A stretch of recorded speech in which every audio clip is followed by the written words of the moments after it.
जी तो dear students, आज जो है हम अपने लेसन्स को कंटिन्यू करते हैं, जिसके अंदर हम ये देखेंगे कि कंज्यूमर जो बिहेवियर है उसका एनालिसिस किस तरीके से किया जाता है।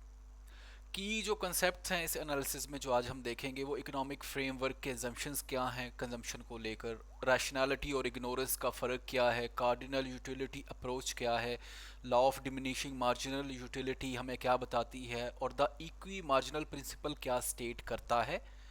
इन कॉन्सेप्ट्स को आज हम देखेंगे। तो सबसे पहले ये है कि इकोनॉमिक्स का हमें पता है कि ये लिमिटेड जो है स्कार्स रिसोर्सेज उनके अल्टरनेटिव यूज़ की हम बात करते हैं। यानी लिमिटेड अगर कंज्यूमर की इनकम है तो उसको वो कैसे ऑप्टिमली यूज़ कर सकता है। अपनी जो चीज़ें वो लेना चाह रहा है, ज़ाहिर है कंज्यूमर ने एक से ज़्यादा चीज़ें लेनी है। अगर उसकी इनकम है 10,000 तो उसने 10,000 के अंदर जो है बेसिक जो जितनी भी नॉर्मल गुड्स है वो लेनी होती हैं।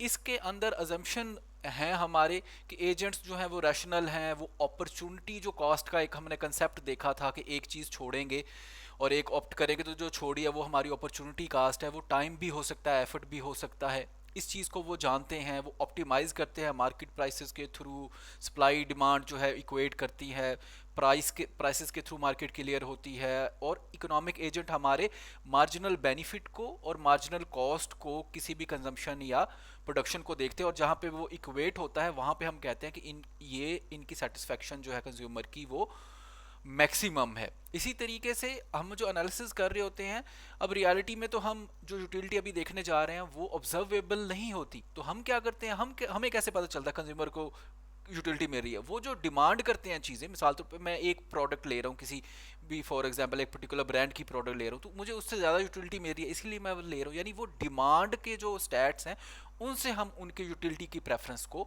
आइडिया कर सकते हैं। यानी थ्योरी में हम यूटिलिटी से निकालते हैं डिमांड, लेकिन रियलिटी के अंदर डिमांड से हम कंज्यूमर की प्रेफरेंस का एनालिसिस कर सकते हैं।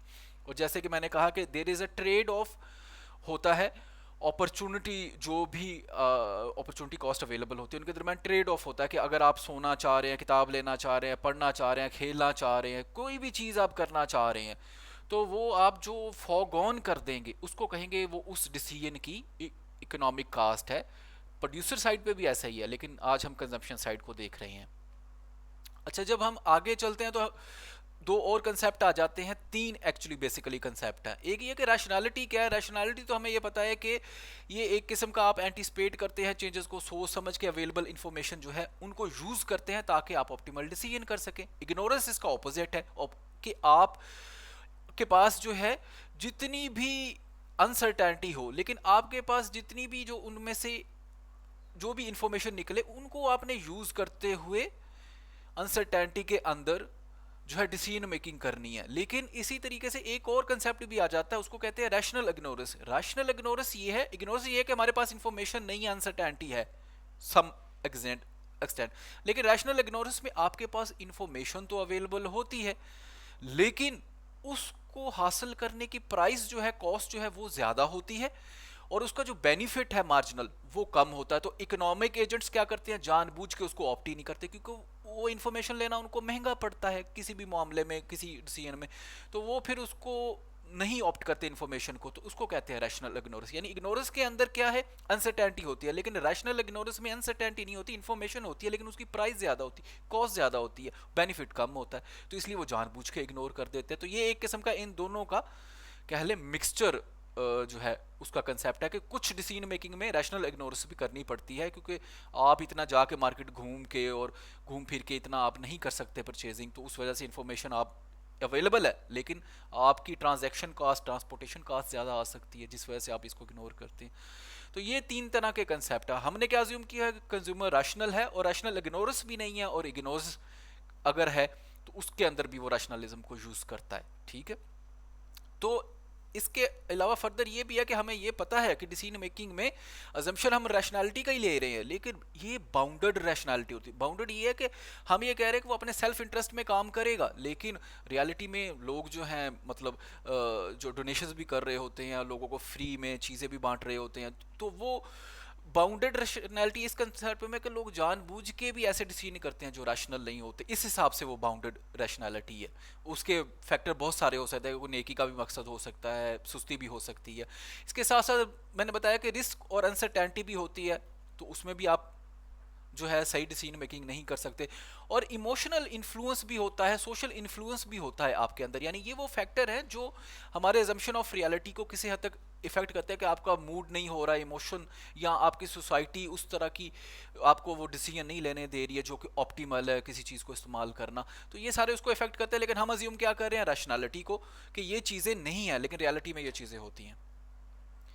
कार्डिनल यूटिलिटी अप्रोच जो है ये एक किस्म के नंबर असाइन करती है कि अगर आपको कंजम्पशन करते हैं तो टोटल यूटिलिटी जो है, जो कि ओवरऑल सेटिस्फेक्शन को जाहिर करता है, एक आपने एक कप चाय का पी लिया या आपने जो है 2 स्लाइस पिज़्ज़े के खा लिए, तो उससे आपको यूटिलिटी मिलती है। उन यूटिलिटी को हम, हालांकि वो एक साइकोलॉजिकल फैक्टर है, लेकिन ये अप्रोच ये सजेस्ट करती है कि हम उनको नंबर असाइन कर सकते हैं। नंबर असाइन क्या कर सकते हैं? मिसाल तौर पे मैंने कहा मैंने एक पिज़्ज़ा खाया मुझे 10 यूटिल मिले, मैंने दूसरा उसका स्लाइस खाया मुझे 6 यूटिल मिले या 16 यूटिल मिले। होता रियलिटी में क्या है कि जैसे जैसे आप एक और पिज़्ज़ा खाएंगे तो पहले से कम ज़रा आपको लज्जत महसूस होती है, तो सेटिस्फेक्शन चूंकि वो कम महसूस होती है, तो इसलिए यहाँ पे लिखा हुआ कि पहले 10 यूटिल दूसरे के ऊपर 6 यूटिल्स। तो मार्जिनल यूटिलिटी का क्या कंसेप्ट है? मार्जिनल यूटिलिटी ये होती है कि जब आपने एक खाया तो 10, जब आपने एक और एक्स्ट्रा खाया तो उससे आपको कितने मिले, जो चेंज हुआ टोटल यूटिलिटी में वो 6 हैं। तो ये एडिशनल सेटिस्फेक्शन होती है एक एक्स्ट्रा यूनिट को और खाने से, यानी change in total utility due to 1 extra unit of a slice हमारे वाले केस के अंदर। अगर आप इसका ग्राफ बनाएं 0 से, तो total utility increasing at A decreasing rate जो है वो बढ़ रही होती है, और एट ए कॉन्स्टेंट रेट भी बढ़ती है और एक लेवल पे आके डिक्लाइन करती है। और जो मार्जिनल यूटिलिटी है ये इसकी स्लोप होती है, यानी D Y by D X. तो ये हर यूनिट ऑफ कंजम्पशन के साथ जैसे जैसे आप स्लाइस खाते जा रहे हैं ये कम होती है, हत्ता तक कि ये जीरो हो जाती है, जिसको कहते हैं point of satiation, point of satiety, point of satiation भी कहते हैं। यानी इसका मतलब है अब इससे आगे आप अगर खाएंगे तो आपको कुछ नहीं मिलेगा, और आपने जो लास्ट स्लाइस खाया वहां पे आपको कोई मार्जिनल यूटिलिटी नहीं मिली, पॉइंट आपका पेट भर गया है, आप सेटिस्फाइड है। और अगर आप उसके बावजूद भी एक और स्लाइस खा लेंगे तो आपको फिर जो है तबीयत खराब हो सकती है, डिससेटिस्फैक्शन, डिसयूटिलिटी आपको मिलती है, तो इसलिए ये नेगेटिव जोन में भी जाता है। तो ऑप्टिमल क्या है कि मैक्सिमम आप यहाँ पॉइंट बी तक जो है कंज्यूम करें अगर टोटल यूटिलिटी को एक गुड की को मैक्सिमाइज करना चाह रहे हैं। अगेन मैं ये बता रहा हूँ कि यूटिल्स जो है रियलिटी में हम मेजर नहीं करते, ये अप्रोच ने बस अज्यूम किया है।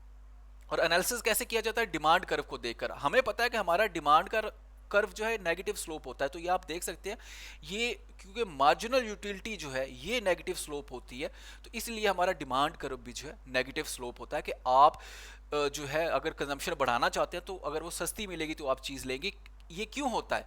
क्योंकि जैसे जैसे आप कंजम्पशन बढ़ाते हैं तो उसकी मार्जिनल यूटिलिटी कम होती है, इसलिए लॉ ऑफ डिमांड में भी हमने देखा था कि डिमांड हमारी उस चीज़ की फिर कम हो जाती है ज़्यादा कंजम्पशन की वजह से। Law of diminishing marginal utility क्या स्टेट करता है? ये यही स्टेट करता है कि जैसे जैसे आप कोई चीज़ खाते जाएंगे, एक्स्ट्रा लेते जाएंगे वन वन करके, तो उसकी मार्जिनल यूटिलिटी कम होती जाएगी। मार्जिनल यूटिलिटी कम होती जाएगी कंटिन्यूस कंजम्पशन के ऊपर। इसके अजम्पशन ये हैं कि हम कंटिन्यूसली कंज्यूम कर रहे हैं, ब्रेकें नहीं ले रहे हैं कि 1 घंटे बाद खा लिया 2 घंटे बाद खा लिया, और ये कि इक्वल क्वांटिटी ले रहे हैं, ये नहीं है कि पहले बड़ा स्लाइस लिया बाद में छोटा स्लाइस ले लिया। और ये भी कि यूटिलिटी को हम मेजर कर सकते हैं यूटिल के अंदर। तो ये एक हमने हाइपोथेटिकल एग्जांपल ली हुई है जहाँ पे हम ये देख रहे हैं कि एक बंदा जो है उसके पास जो है $100 है, और अगर वो स्लाइस ले सकता है तो 5 स्लाइस वो ले सकता है कि $20 का उसको एक जो है स्लाइस पड़ रहा है। तो इस सूरत के अंदर जैसे जैसे वो एक एक करके स्लाइस खाता जा रहा है तो उसकी मार्जिनल यूटिलिटी पहले उसको पहले स्लाइस पे 10 मिली, दूसरे पे 8 मिली, ये हमने अज्यूम किया, फिर 5 मिली, फिर 2 मिली, फिर -2 हो गई। यानी जैसे जैसे आप करते जा रहे हैं कंजम्पशन, यूटिलिटी जो है कम होती जा रही है, हालांकि एक लेवल आता है जिसके ऊपर वो जीरो भी हो सकती है, जिसको पॉइंट ऑफ सैटिस्फैक्शन का, उससे आगे आप खाएंगे यानी 5वां यूनिट अगर वो कंज्यूम करेगा तो डिससेटिस्फैक्शन हो, मार्जिनल यूटिलिटी क्या हो जाएगी, डिक्रीज कर जाएगी, और जो ओवरऑल टोटल यूटिलिटी है वो भी डिक्लाइन कर जाएगी आपके 5वें यूनिट पे इस एग्जाम्पल के तहत। तो ये हमें ये बताता है कि अगर आप कंटिन्यूसली खाएंगे चीज़ें तो मार्जिनल यूटिलिटी क्या होती है, डिक्लाइन करती है, जीरो भी होती है और नेगेटिव भी हो जाती है।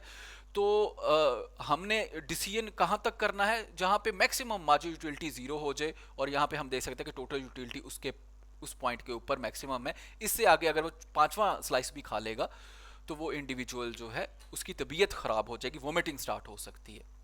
इसी तरीके से एक और कंसेप्ट है कि अगर हमारे पास 2 गुड्स हैं, हमने तो एक गुड की एग्जांपल लिया, फॉर एग्जांपल एप्पल भी हैं ऑरेंज भी हैं, ठीक है। तो law of equal marginal utility ये स्टेट करता है कि आप अपने इनकम को, चूंकि आप रैशनल इस तरह से कंज्यूम करते हैं कि दोनों का जो आखिरी आखिरी यूनिट लेंगे ना, उनकी यूटिलिटी सेम हो, यानी मार्जिनल यूटिलिटी इन दोनों गुड्स की और उनकी प्राइस रेशो की इक्वल होनी चाहिए। इनकम इस तरह स्पेंड करनी है आपने कि उनकी जो मार्जिनल यूटिलिटीज है दोनों की रेशो की फॉर्म में यहाँ पे वो डिपिक्ट किया हुआ कि दोनों की यूटिलिटी बराबर होनी चाहिए जो आप इनकम लेंगे, यानी जो आप आखिरी आखिरी उनका पीस लेंगे ना, उनकी मार्जिनल यूटिलिटी इक्वल होनी चाहिए। वहां पे आपने कंजम्पशन रोक देनी है। ये वो पॉइंट है जहां पे उसकी यूटिलिटी मैक्सिमम होगी।